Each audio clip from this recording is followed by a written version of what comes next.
مسیح ہمارے خداوند کے جلالی بابرکت اور پوتر نام میں تمام دیکھنے والوں کو پاسٹر جاوید نائک کا سلام پہنچے۔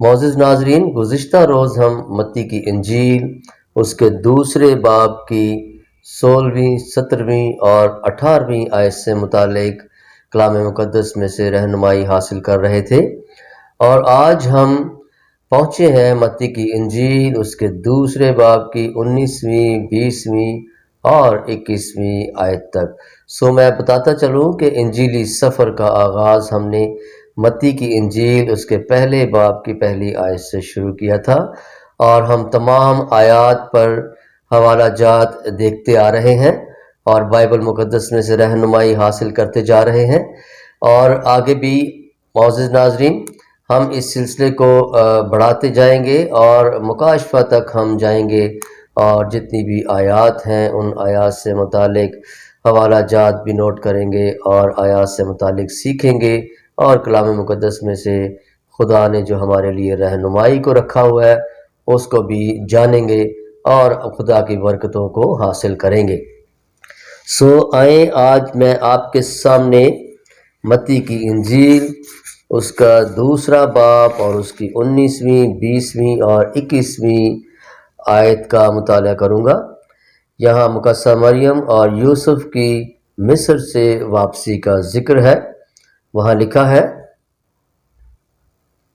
جب ہیرودیس مر گیا تو دیکھو خداوند کے فرشتہ نے مصر میں یوسف کو خواب میں دکھائی دے کر کہا، اٹھ اس بچے اور اس کی ماں کو لے کر اسرائیل کے ملک میں چلا جا، کیونکہ جو بچے کی جان کے خواہاں تھے وہ مر گئے۔ پس وہ اٹھا اور بچے اور اس کی ماں کو ساتھ لے کر اسرائیل کے ملک میں آ گیا۔ آمین۔ معزز مومنین، ابھی ہم نے متی کی انجیل اس کے دوسرے باب کی 19ویں، 20ویں اور 21ویں آیت کا مطالعہ کیا ہے۔ میں بتاتا چلوں کہ ان آیات سے متعلق ہم بائبل مقدس میں سے جو خدا ہمیں رہنمائی دیتا ہے اس کو سیکھتے بھی جائیں گے، اور جب آپ ان حوالوں کو نوٹ کرتے ہیں تو جیسا خدا کا روح آپ کی رہنمائی کرتا ہے ویسے آپ ان حوالہ جات کو اپنے مضامین میں یا لیکچر میں یا سرمن میں استعمال کر سکتے ہیں۔ آئیں حوالہ جات کی جانب بڑھیں گے، اور سب سے پہلا حوالہ نوٹ کیجئے گا، زبور کی کتاب اس کا 76واں باب اور اس کی 10ویں آیت میں آپ کے سامنے پڑھوں گا۔ بے شک انسان کا غضب تیری ستائش کا باعث ہوگا، اور تو غضب کے بقیہ سے کمر بستہ ہوگا۔ معزز مومنین، میں بتاتا چلوں کہ یہ تمام حوالہ جات جو ہیں یہ متی کی انجیل اس کے دوسرے باب کی 19ویں آیت سے متعلق ہم سیکھیں گے، اور چلیں گے اگلے حوالے کی جانب۔ اگلا حوالہ بھی زبور کی کتاب سے ہمارے پاس موجود ہے، زبور نمبر 139 ہے، اور اس کی 7ویں آیت میں لکھا ہے، میں تیری روح سے بچ کر کہاں جاؤں، یا تیری حضوری سے کدھر بھاگوں۔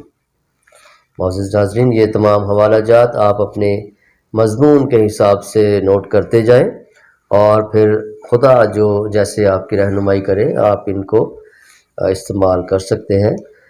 اگلے حوالے کی جانب بڑھیں گے۔ اگلا حوالہ ہمارے پاس یسایہ نبی کی کتاب سے ہے، اور یسایہ کا 51 باب ہے، اس کی 12ویں آیت میں آپ کے سامنے پڑھوں گا۔ وہاں لکھا ہے، تم کو تسلی دینے والا میں ہی ہوں، تو کون ہے جو فانی انسان سے اور آدم زاد سے جو گھاس کی مانند ہو جائے گا ڈرتا ہے۔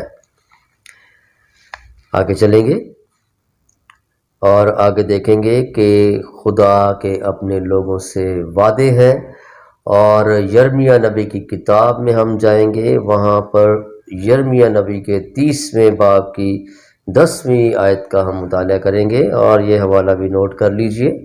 یرمیہ نبی کی کتاب اس کا 30واں باب اور اس کی 10ویں آیت، یہاں پر لکھا ہے، اس لیے اے میرے خادم یعقوب، ہراساں نہ ہو۔ خداوند فرماتا ہے، اور اے اسرائیل گھبرا نہ جا، کیونکہ دیکھ میں تجھے دور سے اور تیری اولاد کو اسیری کی سرزمین سے چھڑاؤں گا، اور یعقوب واپس آئے گا اور آرام و راحت سے رہے گا، اور کوئی اسے نہ ڈرائے گا۔ اگلے حوالے کی جانب بڑھیں گے۔ اگلا حوالہ نوٹ کیجیے گا، حزقییل کی کتاب سے ہے، اور حزقییل کا 11واں باب ہے اور اس کی 16ویں آیت ہے۔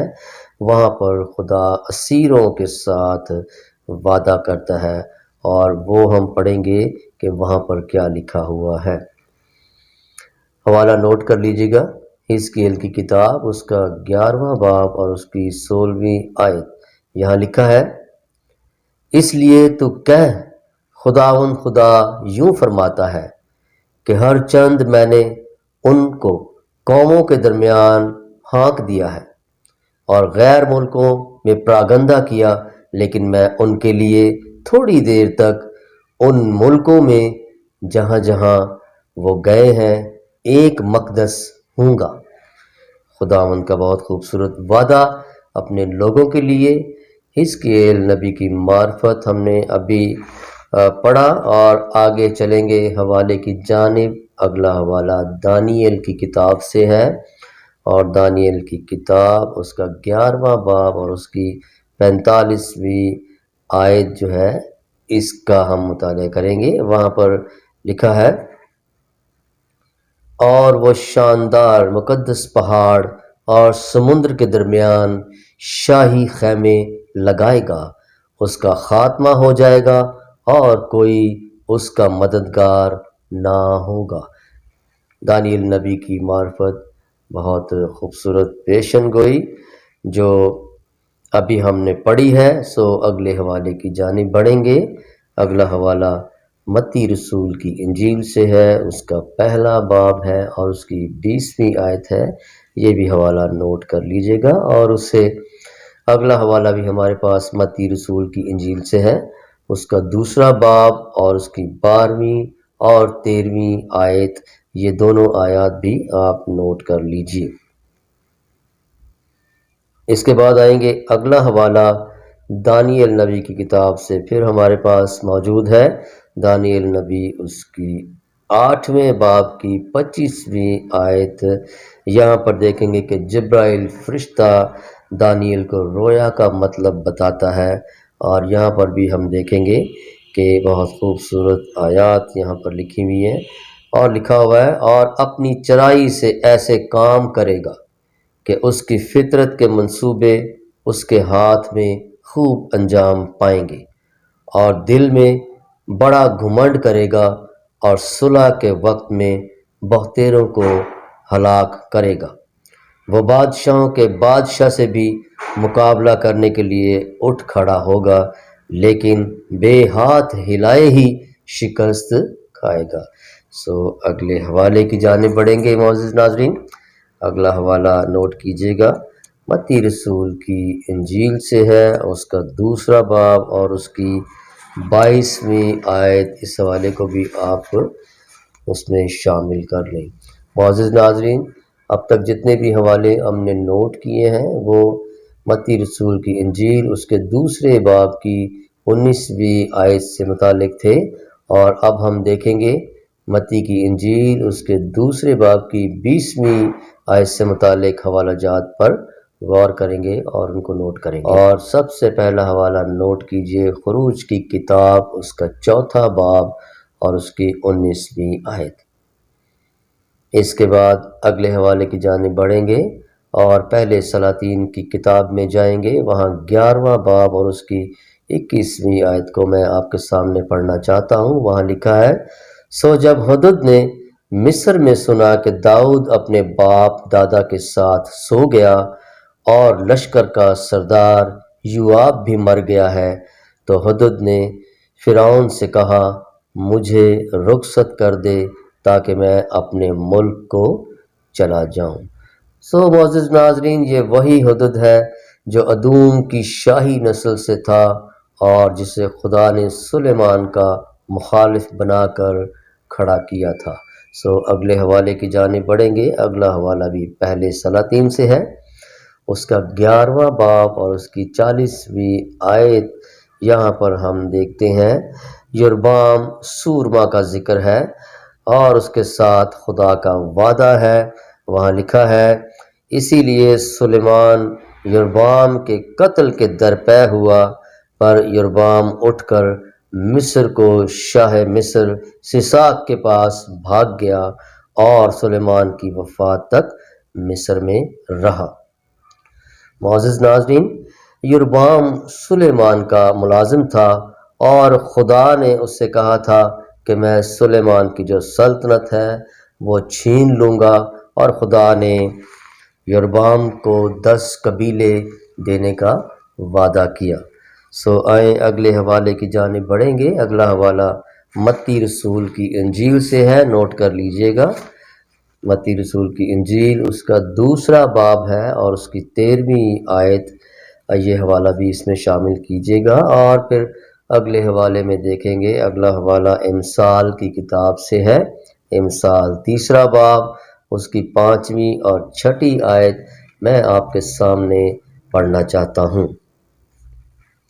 یہاں لکھا ہے، سارے دل سے خداوند پر توکل کر اور اپنے فہم پر تکیہ نہ کر، اپنی سب راہوں میں اس کو پہچان اور وہ تیری رہنمائی کرے گا۔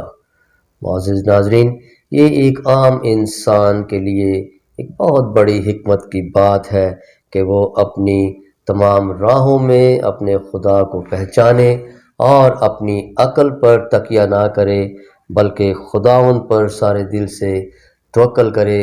جیسا ہم دیکھتے ہیں کہ مقدس یوسف نے اپنے سارے دل سے خدا پر توکل کیا اور اپنے فہم پر تکیہ نہ کیا، اور پھر خدا نے اس کی سب راہوں میں اس کی مدد کی۔ یہ تمام حوالہ جات جو ابھی ہم نے نوٹ کیے ہیں معزز ناظرین، یہ متی رسول کی انجیل اس کے 2 باب کی 20ویں آیت سے منسلک حوالہ جات تھے۔ اب ہم بڑھیں گے متی رسول کی انجیل اس کے 2 باب کی 21ویں آیت کی جانب۔ وہاں لکھا ہے، 21ویں آیت میں آپ کو پڑھ کر سنانا چاہتا ہوں۔ پس وہ اٹھا اور بچے اور اس کی ماں کو ساتھ لے کر اسرائیل کے ملک میں آ گیا۔ معزز ناظرین، یہاں ہم دیکھتے ہیں کہ مقدس یوسف نے خدا کی تابعداری کی اور اس کے حکم کو مانا۔ جیسا جیسا خدا نے اپنے فرشتہ کے ذریعے اسے حکم دیا اور اس کی رہنمائی کی، ویسے ویسے ہی یوسف نے خدا کی رہنمائی کے مطابق وہ آگے چلتا گیا، اور پھر خدا اس بچے کو اور اس کی ماں کو اور مقدس یوسف کو ان کی حفاظت کرتا رہا اور ان کو واپس وہاں پر لے آیا۔ یہاں ہم دیکھیں گے کہ حکم سے متعلق حوالہ جات بھی آگے ہمارے پاس آ رہے ہیں، کہ جہاں پر خدا کے حکم کو ماننا، خدا کی تابعداری کرنے سے متعلق بات چیت لکھی ہوئی ہے۔ پیدائش کی کتاب حوالہ نوٹ کیجئے گا، 6 باب اور اس کی 22ویں آیت میں ہم دیکھیں گے کہ نوح سے متعلق وہاں پر لکھا ہوا ہے، اور لکھا ہے کہ اور نوح نے یوں ہی کیا جیسا خدا نے اسے حکم دیا تھا، ویسا ہی عمل کیا۔ ہم دیکھتے ہیں کہ نوح کے بارے میں بھی لکھا ہے کہ نوح بھی خدا کا تابعدار تھا اور خدا کے حکم کو ماننے والا بندہ تھا، اور جیسا جیسا خدا نے اس کی رہنمائی کی، ویسے ویسے ہی نوح نے خدا کے حکم کے مطابق عمل کیا۔ اگلے حوالے کی جانب بڑھتے ہیں۔ اگلا حوالہ ابراہیم سے متعلق ہے۔ پیدائش کی کتاب نوٹ کر لیجئے گا، 17 باب ہے اور اس کی 23ویں آیت ہے۔ وہاں پر ہم دیکھیں گے لکھا ہوا ہے، تب ابراہیم نے اپنے بیٹے اسماعیل کو اور سب خانہ زادوں اور اپنے سب زر خریدوں کو، یعنی اپنے گھر کے سب مردوں کو لیا، اور اسی روز خدا کے حکم کے مطابق ان کا ختنہ کیا۔ یہاں پر بھی ہم دیکھتے ہیں کہ ابراہیم کا ذکر ہے، اور ابراہیم بھی خدا کے حکم کے مطابق عمل کرتا ہے، اور بہت ساری جگہوں پر ہم پیدائش کی کتاب میں بھی دیکھتے ہیں کہ ابراہیم خدا کے رہنمائی میں چلتا ہے، اور جیسا جیسا خدا نے اسے کہا ویسا ویسا ہی ابراہیم نے خدا کے لیے کیا۔ اگلے حوالے کی جانب بڑھیں گے۔ اگلا حوالہ یوحنا رسول کی انجیل سے ہے، اس کا 15واں باب اور اس کی 14ویں آیت میں آپ کے سامنے پڑھوں گا۔ یہاں پر بھی بڑی خوبصورت بات لکھا ہے، جو کچھ میں تم کو حکم دیتا ہوں اگر تم اسے کرو تو میرے دوست ہو۔ بہت خوبصورت بات ہے اور بہت خوبصورت خدا کا وعدہ ہے۔ وہ کہتا ہے کہ اگر تم میرے حکموں پر چلتے رہو گے اور جیسا میں کہتا رہوں گا ویسا کرتے رہو گے تو میں تمہیں اپنا دوست بناؤں گا، اور وہ اس بات کو ڈکلیئر کرتا ہے کہ تم میرے دوست ہوگے۔ اگلا حوالہ دیکھتے ہیں۔ اگلا حوالہ بھی یوحنا رسول کی انجیل سے ہے، اس کا 2 باب اور اس کی 5ویں آیت میں ہم دیکھیں گے کہ یہاں کانا گلیل کی شادی کا ذکر ہے، اور وہاں پر بھی مقدسہ مریم کہتی ہے، اس کی ماں نے خادموں سے کہا جو کچھ یہ تم سے کہے وہ کرو۔ یہاں پر بھی ہم دیکھتے ہیں کہ حکم کی تابعداری کرنے کے بارے میں ہدایات دی گئی ہیں۔ مقدسہ مریم خادموں سے کہتی ہے کہ جو کچھ وہ تم سے کہے ویسا ہی کرو۔ آگے بڑھیں گے، عبرانیوں کے خط میں جائیں گے۔ پولس رسول کا خط عبرانیوں کی کلیسیا کے نام، اس کا 11واں باب اور اس کی 8ویں آیت میں بہت خوبصورت بات لکھی ہے۔ یہاں لکھا ہے، ایمان ہی کے سبب سے ابراہیم جب بلایا گیا تو حکم مان کر اس جگہ چلا گیا جسے میراث میں لینے والا تھا، اور اگرچہ جانتا نہ تھا کہ میں کہاں جاتا ہوں تو بھی روانہ ہو گیا۔ یہاں دیکھیں ابراہیم کے بارے میں بڑی خوبصورت بات ہے کہ یہاں لکھا ہے کہ وہ جانتا نہیں تھا کہ وہ کہاں جاتا ہے، لیکن وہ اپنے خدا کے حکم کو جو ہے وہ فالو کر رہا تھا اور خدا کی رہنمائی میں چلتا تھا۔ وہ خدا کا خوف اپنے دل میں رکھتا تھا، اور جیسا خدا اسے کہتا تھا ویسا ہی وہ خدا کے لیے کرتا تھا۔ اور لکھا ہے کہ وہ اس جگہ چلا گیا جس جگہ کو اسے پتہ بھی نہیں تھا کہ مجھے کہاں جانا ہے، لیکن چونکہ خدا اس سے کہتا تھا اس لیے وہ خدا کے حکم کو کبھی بھی رد نہیں کر سکتا تھا۔ اگلے حوالے کی جانب بڑھیں گے۔ اگلا حوالہ یوحنا کا پہلا عام خط ہے، اس کی 5ویں باب کی 3 آیت میں لکھا ہوا ہے، اور خدا کی محبت یہ ہے کہ ہم اس کے حکموں پر عمل کریں اور اس کے حکم سخت نہیں۔ یہاں پر بڑی خوبصورت بات ہے، یوحنا کی معرفت یوحنا کے پہلے خط میں لکھی ہے۔ یہاں لکھا ہے کہ اور خدا کی محبت یہ ہے کہ ہم اس کے حکموں پر عمل کریں، اور اس کے حکم جو ہیں وہ اتنے سخت نہیں ہیں۔ معزز ناظرین، سخت انسان کا دل ہی ہو جاتا ہے، اور اگر وہ خدا کے حکموں کو ماننا چاہے، اس کی پیروی کرنا چاہے، تو خدا ہی اس کو قوت اور طاقت بخشتا ہے اور ہمت دیتا ہے تاکہ وہ اس کے حکموں پر عمل کرے۔ ہم دیکھتے ہیں جیسے ابراہیم کو خدا نے قوت اور طاقت دی اور ہمت دی، جیسے نوح کو خدا نے ہمت اور طاقت دی، اور بہت سارے انبیاء کرام بائبل مقدس میں موجود ہیں کہ جنہوں نے خدا کی تابعداری کی اور خدا نے ان کو قوت سے لبریز کیا اور اپنی قدرت ان کے ساتھ رکھی۔ معزز ناظرین، آج کے لیے ہم نے سیکھا متی رسول کی انجیل، اس کے 2 باب کی 19ویں، 20ویں اور 21ویں آیت سے متعلق ہم نے تمام حوالہ جات نوٹ کیے اور آیات سے متعلق سیکھا ہے۔ اگلی ویڈیو تک، اگلے پروگرام تک پاسٹر جاوید نائک کو اجازت دیجیے۔ خدا حافظ۔